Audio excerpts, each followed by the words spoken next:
April 19th, 1945. The city of Leipzig lay shattered under a sky thick with smoke and ash. Sergeant James Carter of the 92nd Infantry Division moved cautiously through what had once been a residential street, his boots crunching on broken glass and rubble that littered every surface, like a carpet of destruction. The air tasted of dust and defeat, carrying with it the acrid smell of burned wood and something else, something darker that James tried not to think about too carefully.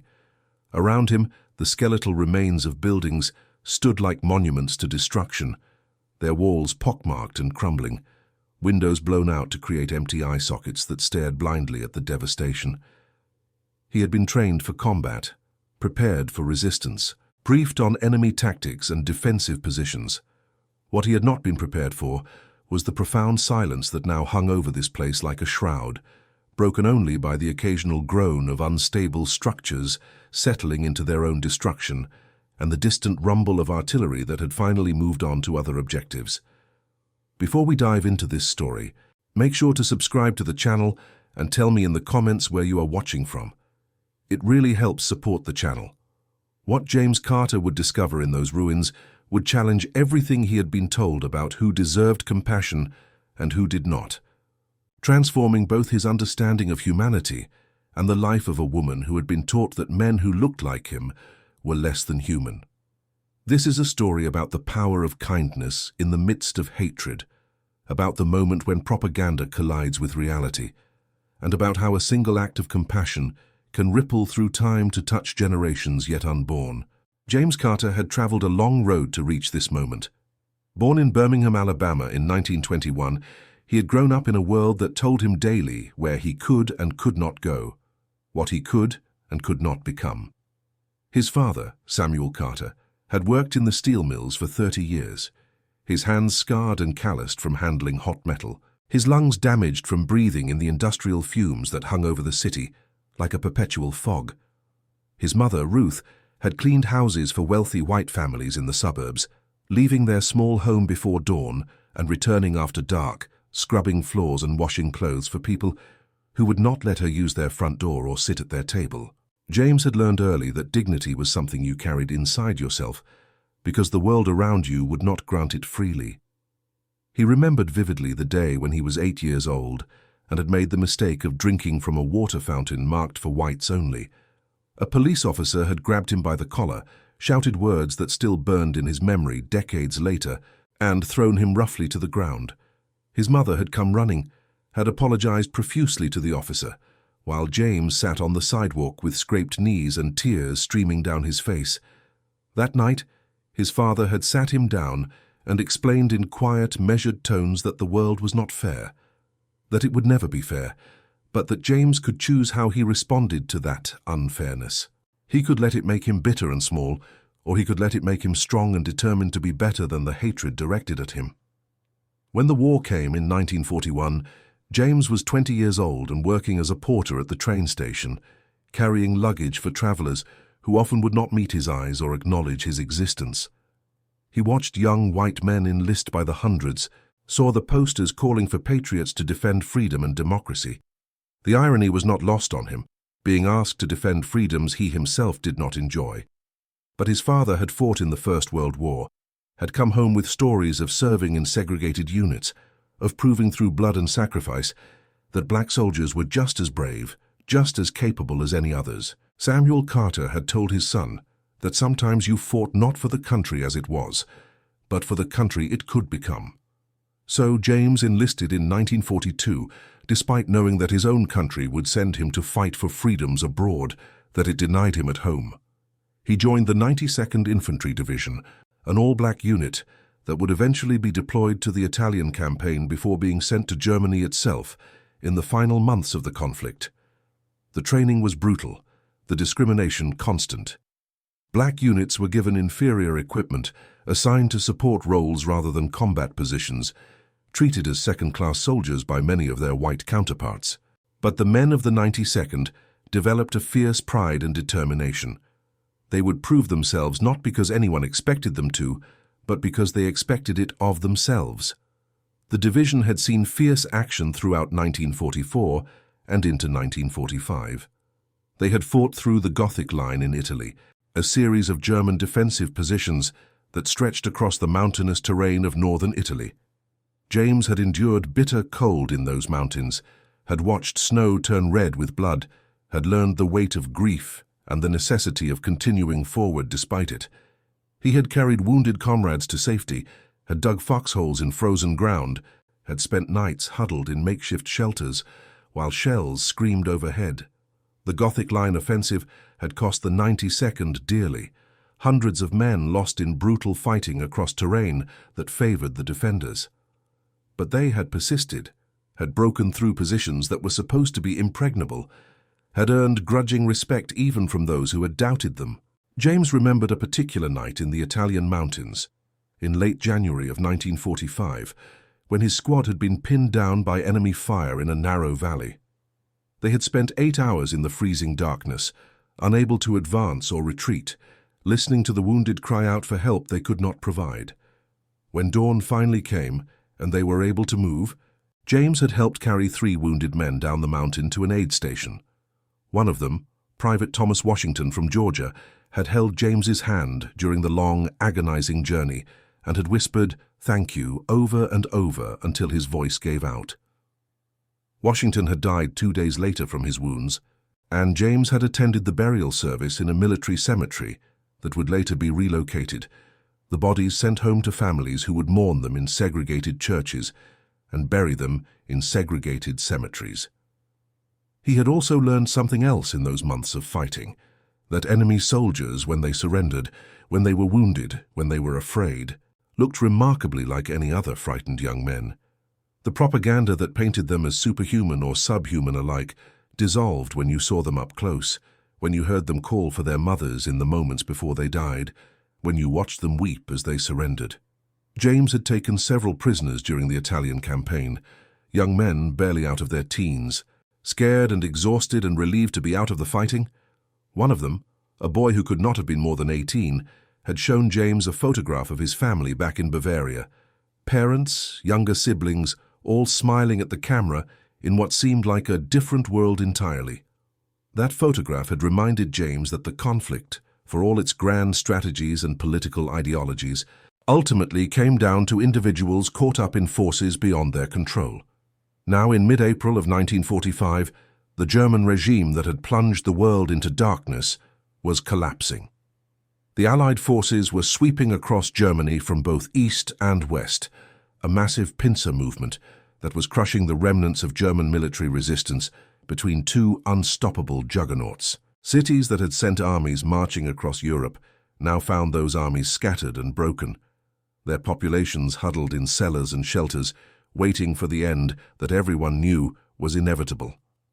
Leipzig, a city of more than 700,000 people before the conflict began, had been targeted by multiple air operations throughout 1943, 1944, and into 1945. The railway infrastructure that made Leipzig a vital transportation hub had been systematically destroyed. The industrial facilities that had produced materials for the military effort had been reduced to twisted metal and rubble. The communication centers, the government buildings, the military installations, all had been targeted with methodical precision. The statistics were staggering when you stopped to consider them. More than 11,000 tons of explosives had been dropped on Leipzig over the course of the conflict. Whole residential districts had been obliterated in single raids. The population had been evacuated in waves, with women, children, and elderly people sent to rural areas as the military situation deteriorated. By the time James Carter's unit entered the city in mid-April, perhaps half the pre-conflict population remained, most of them living in basements and bomb shelters, emerging only when necessary to search for food or water. The infrastructure that made modern urban life possible had been destroyed. No electricity, no gas, no running water in most areas. The sewage system had been damaged, creating health hazards. The food distribution system had collapsed entirely, leaving people to survive on whatever they had hoarded or could scavenge from the ruins. By the time James Carter's unit entered the city, whole neighborhoods had been reduced to rubble. The eastern districts where working-class families had lived were particularly devastated. Block after block of apartment buildings, had been reduced to mountains of broken brick and shattered concrete. The streets were barely passable, choked with debris that work crews would need weeks to clear. Unexploded ordnance lay hidden in the rubble, a constant danger that had already claimed several lives among the American troops who had arrived first. The smell of death hung over certain areas, places where bodies remained buried under the ruins, impossible to recover until the rubble could be properly cleared. The 92nd Infantry Division had received orders to secure certain sectors of Leipzig and begin the process of establishing military governance. They were to clear buildings, search for any remaining resistance, and begin to assess the civilian situation.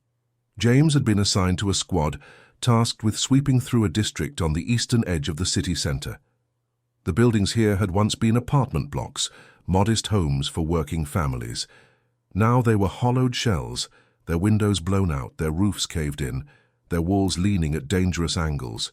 As James moved through the rubble, he was struck by the emptiness of it all. His unit had encountered civilians in other parts of the city, frightened families emerging from basements, elderly people too weak or stubborn to have evacuated, children with hollow eyes and dirty faces. But this particular street seemed abandoned, as if the people who had lived here had simply vanished. His sergeant had warned them to stay alert. Desperate soldiers sometimes hid among ruins, waiting to ambush unwary occupiers.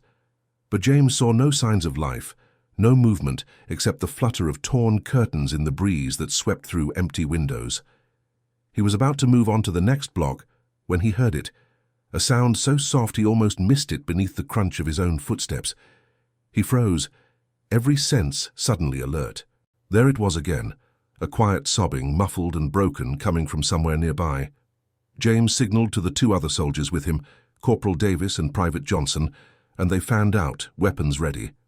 The sound was coming from what had once been a 3-story apartment building. The front facade had partially collapsed, but a section of the ground floor remained intact, its entrance partially blocked by fallen masonry. James approached carefully, his rifle raised. He had seen enough to know that vulnerability could be a trap. That desperation made people unpredictable. He called out in his limited German, words he had learned for situations like this. "Kommen Sie heraus, wir werden nicht schießen, or come out, we will not shoot." The sobbing stopped abruptly, replaced by a tense silence. James waited, his heart beating steadily in his chest. He had learned patience in these months of fighting, had learned that haste killed. After a long moment, he heard movement inside the ruined building, the scrape of debris being pushed aside. Then he saw her.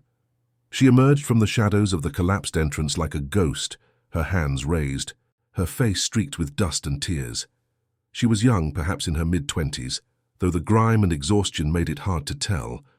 Her dark blonde hair was matted and dirty, her dress torn and stained. But it was her eyes that struck James most forcefully. They were wide with terror, red from crying, and they fixed on him with an expression of absolute desperation. When she saw him fully, saw the color of his skin clearly in the daylight, her terror seemed to intensify. She took a step backward, stumbling over the rubble, and fell to her knees. James lowered his rifle slightly and held up one hand in what he hoped was a calming gesture.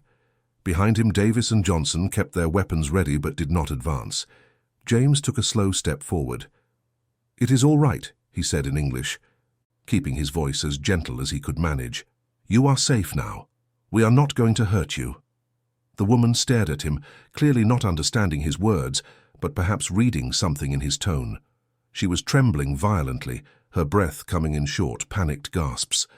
James realized that she was on the verge of complete breakdown. He had seen this before in civilians who had endured too much, the moment when the mind simply could not process any more fear or loss. He crouched down slowly, making himself less imposing, and set his rifle on the ground beside him. This was against protocol, potentially dangerous, but something in the woman's absolute terror moved him beyond military caution. He reached into his pack and pulled out his canteen and a ration bar. He held them out to her, making his intention clear through gesture since words would not bridge the gap between them. "Water," he said, pointing to the canteen. "Food." The woman looked at the offered items as if they might be a trap, some cruel trick. Her eyes darted from the canteen to James's face and back again. Slowly, hesitantly, she reached out and took the canteen. Her hands shook so badly that she nearly dropped it. She unscrewed the cap and drank deeply, water spilling down her chin. When she had drunk her fill, she clutched the canteen to her chest and looked at James with an expression he could not quite read. Confusion mixed with desperate gratitude, mixed with lingering fear. James picked up the ration bar and carefully unwrapped it, then held it out again. This time she took it more quickly and began to eat with the single-minded intensity of someone who had not eaten properly in days. James watched her, and as he did, he felt a complex mixture of emotions. This woman, this German civilian, had been taught to fear him, to see him as something less than human. The regime that had governed her country had built an entire ideology around the supposed inferiority of people who looked like James. And yet, here she was, taking food and water from his hand, because kindness, when you were desperate enough, transcended the lies you had been told. While the woman ate, James took a closer look at the building she had emerged from. Through the partially collapsed entrance, he could see into what had once been a ground-floor apartment. The roof had caved in at the back, but the front section remained relatively intact. There were signs that someone had been living there. Blankets piled in a corner, a few pieces of crockery, some personal belongings scattered about.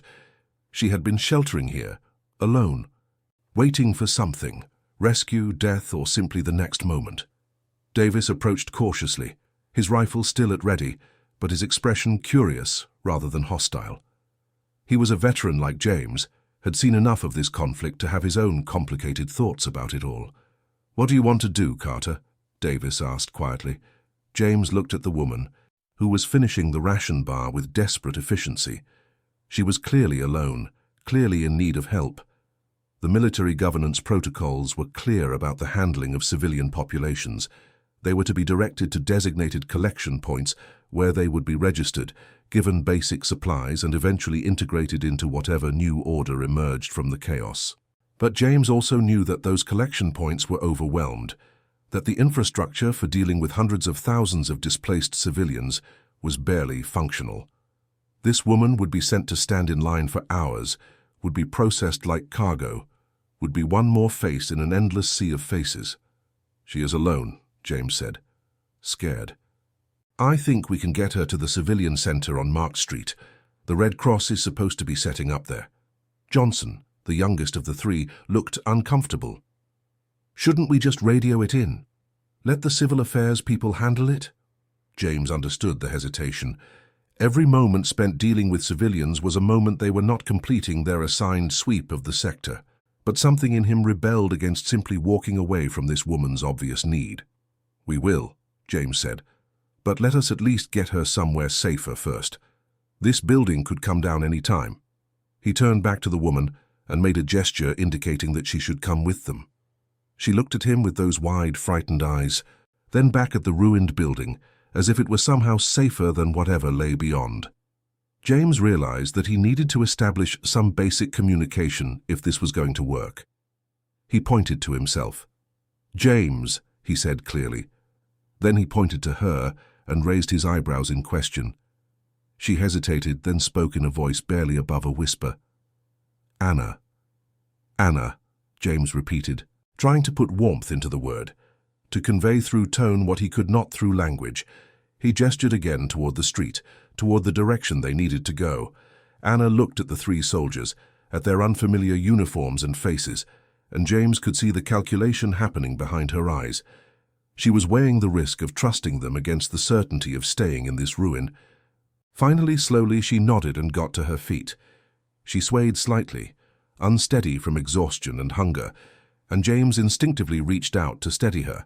She flinched at his touch but did not pull away.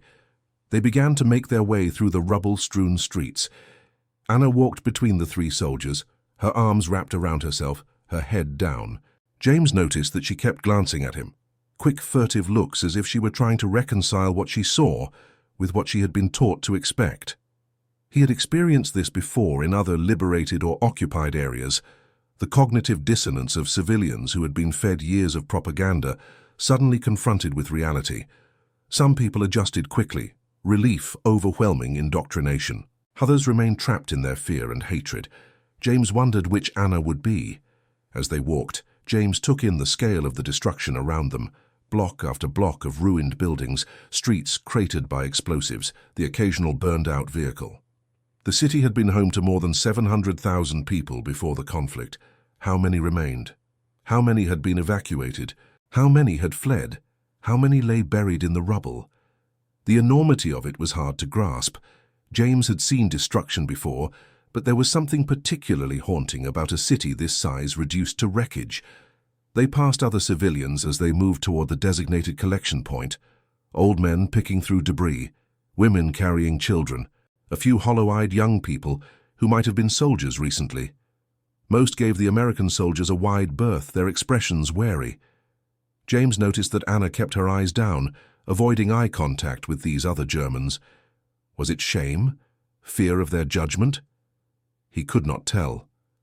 The collection point on Mark Street was chaos contained within the shell of a large municipal building that had somehow remained partially intact. Red Cross workers, American military personnel, and German civilians milled about in a scene of controlled disorder. Tables had been set up where people were being registered. Medical personnel were triaging those who needed immediate attention. Pallets of supplies sat stacked in one corner. Water, rations, blankets. The noise was overwhelming after the eerie quiet of the ruined streets. Voices in multiple languages, crying children, the scrape of furniture being moved, the occasional sharp command from a sergeant, trying to maintain order. James led Anna to one of the registration tables, where a young woman wearing a Red Cross armband sat with a clipboard. She looked up as they approached, her expression professionally sympathetic. "Found her in the ruins on Schillerstrasse," James explained. "Alone. I gave her water and food, but she probably needs medical attention." The Red Cross worker nodded and switched to German, addressing Anna directly. Anna responded in a low voice, her words too quiet for James to make out even if he had understood the language. The worker made notes on her clipboard, asked more questions, and Anna answered in monosyllables, her body language closed and defensive. James should have left then, his duty was done. Anna was in the hands of people whose job it was to care for displaced civilians. His squad needed to continue their sector sweep, but something made him hesitate. He watched as the Red Cross worker directed Anna to a section where other women sat on the floor, waiting for their turn with the medical personnel. Anna moved like an automaton, empty of will, and as she walked away she glanced back once at James with an expression that might have been gratitude or might have been something else entirely. "Come on, Carter," Davis said. "We need to get back to it." James nodded and turned away, but the image of Anna's face stayed with him as they resumed their patrol. Over the next several days, the 92nd Infantry Division continued its work in Leipzig. The city was secured, the military governance structure was established, and slowly the chaos began to resolve into something more organized. James and his unit conducted daily patrols, cleared buildings, dealt with the occasional incident of looting or violence. The German population was sullen and defeated, the weight of what had happened and what was still being discovered pressing down on everyone. News was beginning to spread about what the Allied forces were finding as they penetrated deeper into German territory: labor camps, detention facilities, evidence of atrocities that beggared belief. The mood among the American troops darkened as these reports circulated. How did you process that? How did you reconcile the frightened civilians you were encountering daily with the systematic horror that had been perpetrated in their name? James found himself thinking often about Anna. He wondered how she was faring, whether she had been reunited with family, whether she had found shelter more substantial than that collapsed apartment. He told himself that it was simple human concern, the same he would feel for any person he had helped, but there was something more to it, something he could not quite name.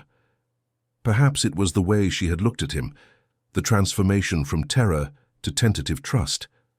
Perhaps it was the recognition that in her fear and isolation, she had been stripped down to the most basic human need for kindness, and that need had been the same regardless of race or nationality. It was on the 5th day after finding Anna that James encountered her again. His unit had been assigned to help distribute supplies at one of the larger civilian centers that had been established in a former school building. The building had survived relatively intact and had been converted into a combination shelter, clinic, and distribution point. Hundreds of civilians passed through daily, receiving rations, medical care, and information about missing persons or available housing. James was helping unload crates of tinned goods from a truck when he saw her. She was standing in one of the lines waiting for rations, thinner than before if that was possible, her face still drawn and weary. But she was clean now, her hair washed and pulled back, wearing a different dress that actually fit her properly. She looked more human, less like a ghost. Their eyes met across the crowded space, and James saw recognition flare in her face. She hesitated, then stepped out of line and moved toward him. James set down the crate he was carrying and met her halfway. "Anna," he said, surprised by the warmth he felt at seeing her again. "James," she replied, his name strange in her accent but unmistakable. Then she spoke in German, a stream of words that he could not understand, but whose emotional content was clear. Gratitude, perhaps an apology, maybe just the need to communicate something important. James held up his hands and shook his head, smiling a little. "I am sorry. I do not understand German." Anna looked frustrated, then thoughtful. She placed her hand over her heart, then gestured to him, then clasped her hands together in a gesture of thanks. The meaning was clear enough. James nodded. "You are welcome," he said, speaking slowly and clearly. "Are you all right? Do you have a place to stay?" She understood his tone, if not his words, and nodded. She pointed vaguely toward another part of the building, then made a sleeping gesture. She had shelter then, at least temporarily. One of the German civilians who had been assigned to help with translation, an older man named Herr Schmidt, who spoke passable English, noticed the interaction and approached. "You know this woman?" Schmidt asked James. "I found her in the ruins a few days ago," James explained. "Brought her to the collection point. I am glad to see she is doing better." Schmidt spoke to Anna in rapid German, and she responded at length. Schmidt listened, nodded, then turned back to James. "She says that you saved her life," Schmidt translated. "She had been hiding in that building for 6 days with almost no food or water. She was afraid to come out because—" Schmidt hesitated, looking uncomfortable. "Because of what she had been told about American soldiers?" James finished. Schmidt nodded. "And specifically about black soldiers. The propaganda was very strong, you understand. She was told terrible things. When she saw you, she thought—" He paused again. "I understand," James said quietly. "But she was desperate enough to take the help anyway." Schmidt spoke to Anna again, and she responded, her eyes fixed on James as she spoke. Schmidt translated. "She says that she is ashamed of what she believed, that you showed her kindness when you had every reason not to, that you treated her with more humanity than her own countrymen did in those last weeks, when it was every person for themselves and the weak were simply left to fend alone." James did not know what to say to that. The complexity of it all, the years of propaganda, the sudden reversal of fortunes, the encounter between two people who had been taught to see each other as enemies or worse. It was too much to unpack in a brief conversation in a crowded supply center. "Tell her I am glad she is safe," James said finally. "Tell her that the color of someone's skin does not determine their character. That is true for me, and it is true for her, and it is true for everyone." Schmidt translated, and Anna's eyes filled with tears. She said something else urgently, and Schmidt listened. "She wants to know if there is any way she can thank you properly. She has nothing to give, but she wants you to know that she will never forget what you did." James shook his head. "She does not owe me anything. Just tell her to take care of herself, to stay safe." As Schmidt translated, James became aware that their conversation had attracted attention. Other soldiers and civilians were watching, some with curiosity, others with what looked like disapproval. James realized that this interaction might be misinterpreted, that in the charged atmosphere of occupied Germany, any fraternization between soldiers and German civilians was looked upon with suspicion. He had heard stories of soldiers being disciplined for getting too friendly with the local population, especially female civilians. The military's position was clear. Maintain professional distance, avoid personal entanglements. James took a step back, creating physical distance between himself and Anna. She seemed to understand, and the sadness that crossed her face suggested that she too recognized the barriers that existed between them, despite the moment of connection they had shared. "I need to get back to work," James said to Schmidt. "Please make sure she gets her rations." Schmidt nodded, and James returned to unloading supplies. But for the rest of that day, he was intensely aware of Anna's presence in the building, of the occasional glances she sent his way when she thought he was not looking. That evening, back at the barracks that had been established in a former factory building, James found himself in conversation with Davis and several other men from their unit. The talk turned, as it often did, to the German civilians they were encountering daily. "I do not understand them," Private Johnson said, frustration clear in his voice. "How could a whole country go along with what was done? How could ordinary people just accept it? Fear," Davis said. "Propaganda. You control what people see and hear. You make them afraid enough, you can get them to believe almost anything. But at some point, you have to know right from wrong," Johnson insisted. "At some point, you have to take responsibility for what you support." James thought about Anna, about the terror in her eyes when she had first seen him, about the shame on her face when she realized that what she had been taught was a lie. "Maybe most people just try to survive," he said quietly. "They keep their heads down, they do what they are told. They do not ask too many questions because asking questions is dangerous. That does not make it right, but it makes it human." "So what, we are supposed to just forgive them?" Johnson asked. "Pretend none of it happened?" "I am not saying that," James replied. "I am saying that treating every German civilian like they personally committed atrocities is not going to help anyone. The people who gave the orders, who planned and executed the worst of it, they need to be held accountable. But a frightened woman hiding in a ruin, a mother trying to keep her children alive, an old man who just wants the fighting to stop, those people are victims too in their own way. Easy for you to be compassionate," another soldier, Private Williams, said with an edge to his voice, "especially when it is a pretty young woman you are talking about." James felt anger flare in his chest. "What is that supposed to mean?" Williams shrugged. "I saw you today at the distribution center, talking with that German girl. You seemed pretty friendly." "I helped her when she was in trouble," James said evenly. "I would do the same for anyone, regardless of who they are." "Would you, though?" Williams pressed. "Because I have noticed you seem especially concerned about her welfare." Davis intervened before James could respond. "That is enough, Williams. Carter did his duty and showed some basic human decency. Nothing wrong with that." But the exchange left James unsettled. He lay in his bunk that night, listening to the sounds of men sleeping around him, and thought about Williams's insinuation. Was there something more to his concern for Anna than simple compassion? He examined his own motivations with the harsh honesty of someone who had learned not to lie to himself. He was attracted to her, he admitted. She was pretty, yes, but it was more than that. There was something in her vulnerability, in the way she had looked at him with such desperate need for kindness, that had touched something deep in him. But what could come of such an attraction? They could barely communicate. She was a German civilian, he was an American soldier. They came from different worlds, had been on opposite sides of the most destructive conflict in human history. Any relationship beyond the most basic human kindness was impossible, impractical, and probably against regulations. And yet he could not stop thinking about her. The next 2 weeks passed in a blur of routine duties. Leipzig was slowly coming back to some semblance of order. More aid organizations arrived. The military governance structure became more efficient. German civilians began to emerge from their shock and fear, to resume something like normal life within the constraints of occupation. James continued his patrols, helped with supply distribution, and occasionally saw Anna from a distance.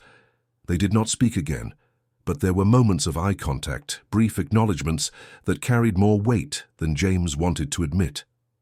Then came the day in early May when word spread through the American forces like wildfire. The German regime had surrendered. The conflict in Europe was over. The announcement was met with a mixture of jubilation, relief, and numbness.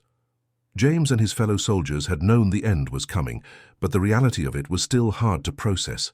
They had been at conflict for so long that peace felt almost alien. That evening, as celebrations erupted in parts of the city where American troops congregated, James found himself walking alone through the quieter streets. He ended up near the civilian center where Anna was staying. He told himself he was just walking, just clearing his head, but he knew that was not entirely true. He found her sitting on the steps outside the building, alone, watching the darkening sky. The spring air was cool but not cold, and the absence of explosions and artillery fire made the evening feel almost peaceful. She looked up as he approached, and this time there was no fear in her expression, only a quiet recognition. She moved over slightly on the step, making room, and James sat down beside her. They sat in silence for a long moment, two people who could not speak each other's language, but who somehow understood something important about each other. Finally, Anna spoke. "Krieg vorbei," she said softly. "War over." "Yes," James replied. "The war is over." Anna reached into her pocket and pulled out a small, creased photograph. She showed it to James. It depicted a young German soldier in uniform, his arm around Anna's shoulders, both of them smiling at the camera. The picture had clearly been taken years ago, before the world fell apart. "Mein Mann," Anna said, pointing to the soldier. "My husband." Then she pointed down, toward the earth, and James understood.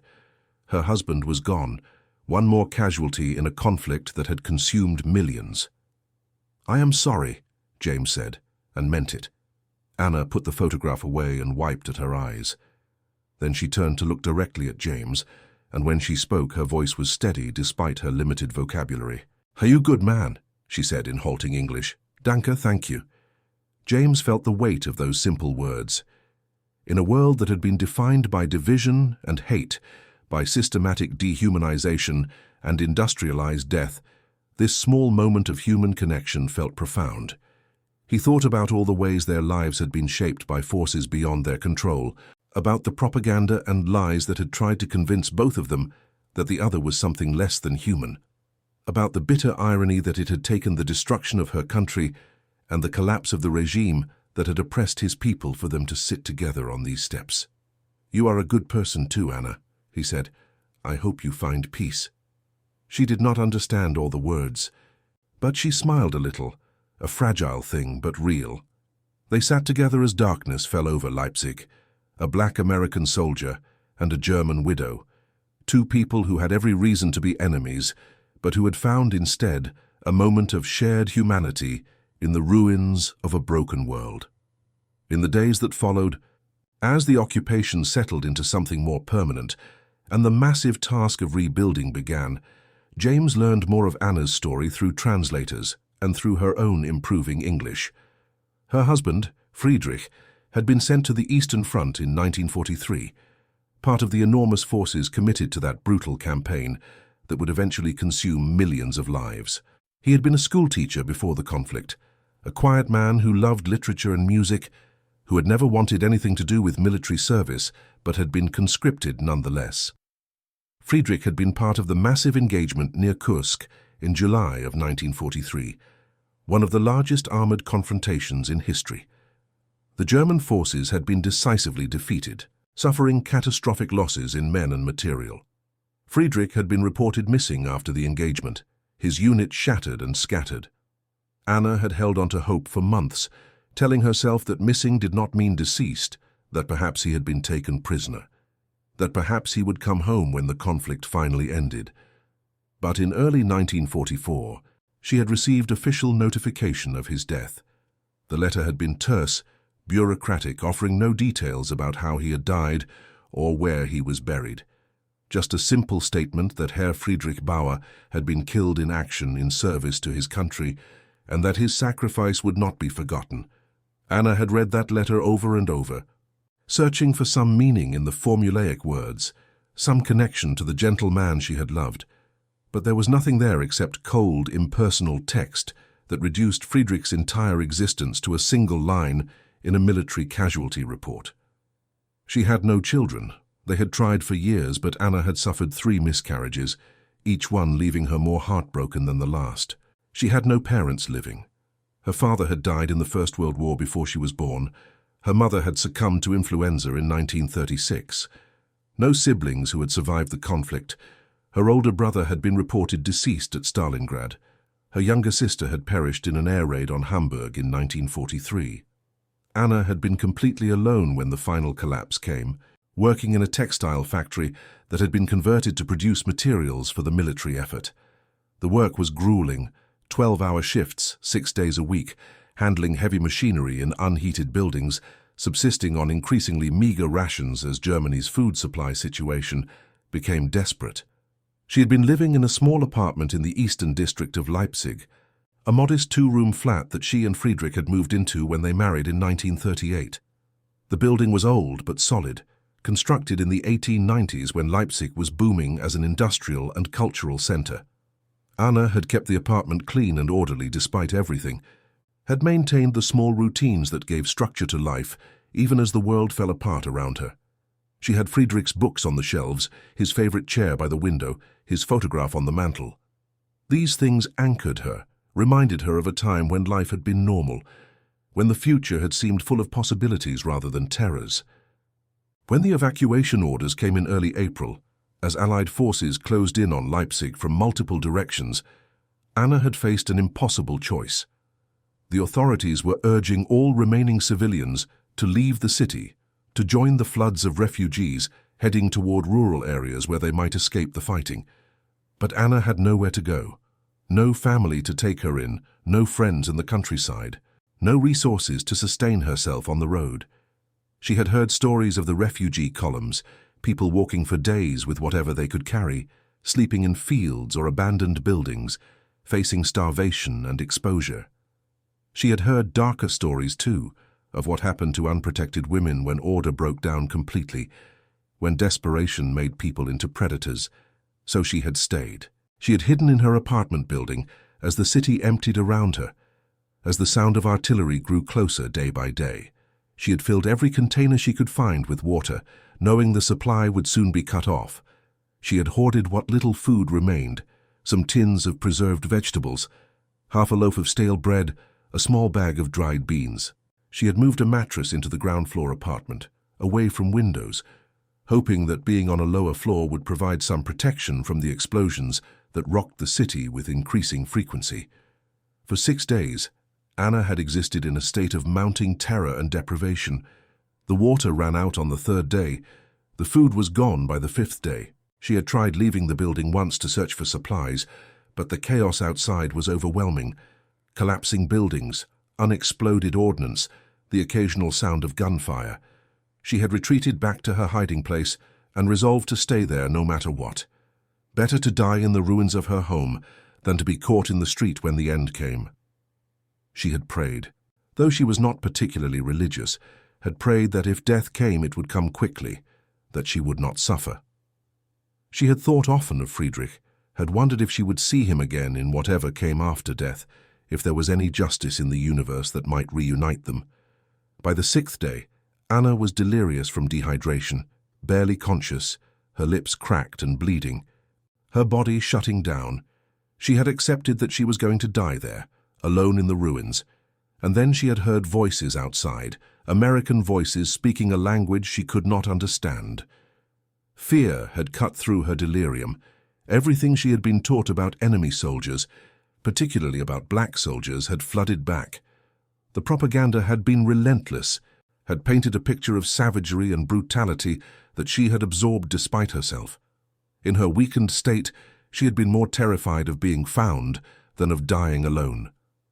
And then James Carter had appeared, had offered her water and food, had spoken to her with gentleness and concern.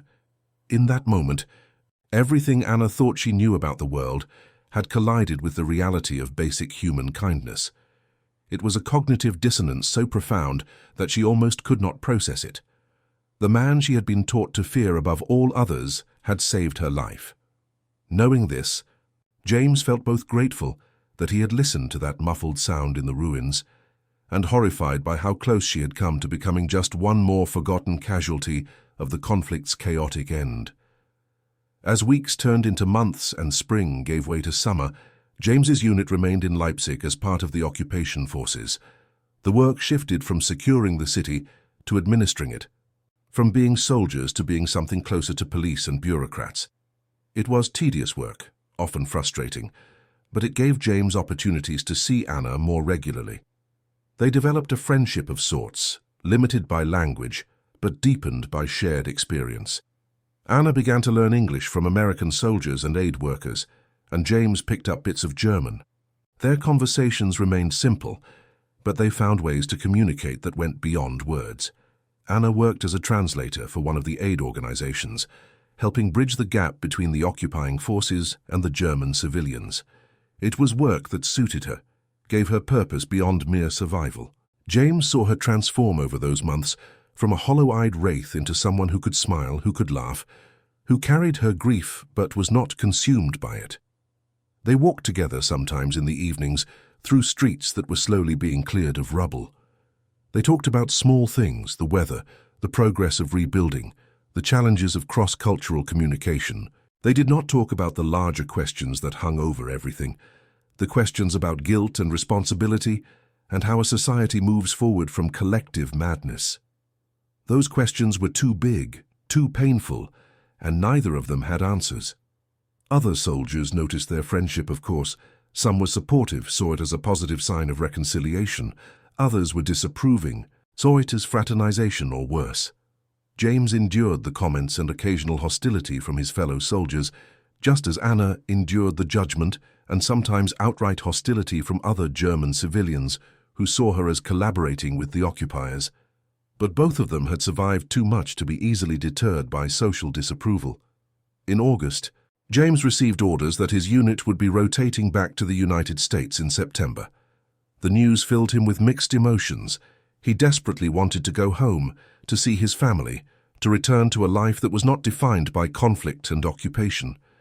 But the thought of leaving Leipzig, of leaving Anna, brought a sadness he had not expected. When he told Anna about the orders, she received the news with quiet resignation. They were sitting by the river that ran through Leipzig, watching the water flow past, and for a long time, neither of them spoke. "I will miss you," Anna said finally, her English much improved, but still careful. "I will miss you too," James replied. "You go back to America, to your family. This is good," Anna continued. "You have your life to live." "What will you do?" James asked. "Do you have plans?" Anna shrugged. "I will stay here, I think, try to help rebuild. Maybe someday I will have a family again. But for now, I have work. I have purpose. That is enough." James wanted to say something more, to express the depth of what their friendship had meant to him, but the words felt inadequate. How did you explain that someone you had met in the worst of circumstances had helped restore your faith in humanity? How did you convey that their courage in facing each day had inspired you to face your own? "You saved my life that day," Anna said, as if reading his thoughts. "But you did more than that. You showed me that what I had been taught about people like you was a lie. You gave me back my ability to trust, to believe that people can be good regardless of what they look like or where they come from. That gift is greater than life itself." James felt his throat tighten with emotion. "You gave me something too," he said.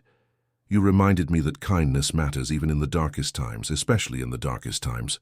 That seeing someone else's humanity costs us nothing and gives us everything." They sat together as the sun set over the slowly healing city, two people whose lives had intersected in the most unlikely of circumstances, whose connection had been forged in the ruins of a broken world, but had proven strong enough to transcend the divisions that conflict had tried to impose. James returned to the United States in September of 1945. He was discharged from the military and went back to Birmingham, back to a country that had not changed as much as he had. He found work, married a woman from his church, had children, built a life. But he never forgot Leipzig, and he never forgot Anna. They exchanged letters for years, Anna writing in improving English about the slow rebuilding of Germany, about the challenges and small victories of creating a new society from the ashes of the old. James wrote about his life in America, about his struggles with discrimination that the victory in Europe had done nothing to diminish, about his growing family, and his hopes for a future where his children would face fewer barriers than he had. As decades passed and the world moved on from the conflict that had shaped them both, their correspondence became less frequent but never ceased entirely. Christmas cards, occasional letters marking major life events, a connection maintained across vast distances and through the changing landscapes of two very different societies. In 1975, 30 years after they had first met, James made a trip to Germany with his wife. They visited Leipzig, which had been rebuilt but bore the scars of its division between East and West. Through carefully arranged communications, James met Anna again. She was 55 now, her face lined but her eyes still bright. She had remarried in the 1950s, had raised 2 children, worked as a teacher. She introduced James to her family, and he introduced her to his wife. They spent an afternoon together, the 4 of them, sitting in a cafe and remembering that long-ago spring when the world had been ending and beginning simultaneously.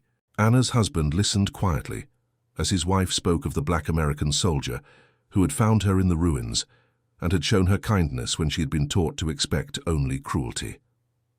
James's wife held his hand as he described the moment he had heard that quiet sobbing in the rubble, the decision to reach out rather than walk away. "What you did," Anna's husband said to James, speaking carefully in English, "you gave me back my wife. You saved her life, yes, but you also saved her soul. For this, I am grateful beyond words." James looked at Anna, at the life she had built from the ruins, at the family she had created, at the person she had become. He thought about all the choices, large and small, that had led to this moment. His choice to join the military despite the injustices he faced at home, his choice to investigate that sound in the ruins, his choice to show compassion when regulations and racial divisions would have justified indifference. "We saved each other," James said simply. In that moment, and in all the moments that followed, we reminded each other that our shared humanity is stronger than any ideology of hate. James Carter passed away in 2003 at the age of 82. His obituary mentioned his service in World War II, his work in the civil rights movement in the 50s and 60s, his career as an educator. It mentioned his wife of 54 years, his children and grandchildren. It did not mention Anna, because some connections are too personal, too profound to be captured in the public record of a life. But in Leipzig, when Anna received news of James's death, she wept. She was 83 years old, a widow once more, her own life drawing toward its close. She thought about that day in April of 1945, about the moment when a stranger had looked at her with compassion instead of contempt, had offered her water and food and safety when she had been prepared for death. She thought about how that one moment had changed the entire trajectory of her life, had given her decades she would not otherwise have had allowed her to raise children who had never known the poison of racial hatred, because their mother had learned through bitter experience that such hatred was a lie. She wrote a letter to James's family, expressing her condolences and her gratitude. She told them that their husband and father had been a hero, not because of anything he had done in combat, but because he had chosen kindness when it would have been easier to choose indifference. She told them that his compassion had rippled outward through time, had touched not just her, but her children and their children, creating circles of understanding that would continue long after both she and James were gone.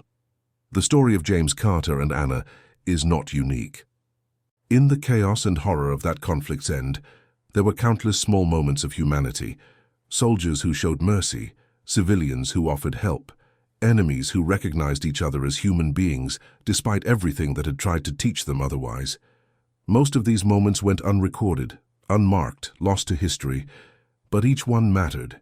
Each choice to see the humanity in another person, each decision to offer help rather than harm, each moment of connection across the chasms of race and nationality and ideology. These were the true victories of that terrible time. Not the military triumphs, not the territorial gains, not the punishment of the guilty. The real victories were the moments when people like James and Anna refused to let hate have the final word, when they chose to believe that compassion and dignity and shared humanity were worth preserving, even in a world that had tried so hard to destroy these things. The rebuilt streets of Leipzig still stand today, home to a new generation that knows the conflict only through stories and memorials. The apartment building where Anna hid has long since been demolished, replaced by modern construction. The rivers still flow through the city, indifferent to the human dramas played out along their banks. But somewhere in the collective memory, in the unwritten history of small kindnesses and personal transformations, the story endures. A black soldier found a German woman crying in the ruins, and instead of walking past, Instead of seeing an enemy or even just another displaced civilian to be processed through the system, he saw a human being in desperate need. He offered her water, offered her food, offered her the simple words, "You are safe now."